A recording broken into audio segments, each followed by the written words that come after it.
לפני יום הכיפורים. אנחנו יום אחד לפני ערב יום הכיפורים. התכנסנו פה בכנסת היהודית הגדול ביותר במזרח אירופה.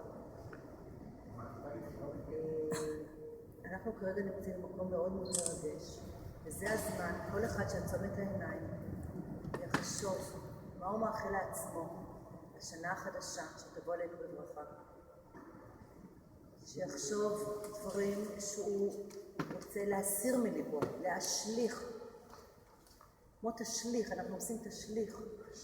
רוצה להסיר ממנו דברים שמצטער עליו בשנה האחרונה שלו.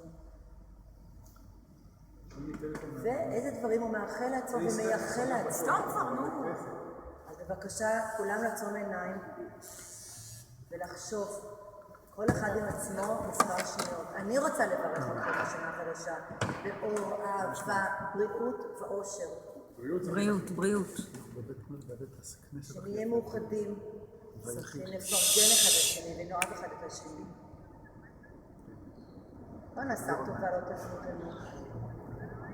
הצלחה למי שמתחיל בדרכו בדברים חדשים, בדרך חדשה. לילדים שלנו, הצלחה. חתונות. לרצות. קצת נכדים. באים לפה. אני מברכת אתכם מכל הלב, אני אוהבת אחד מכם.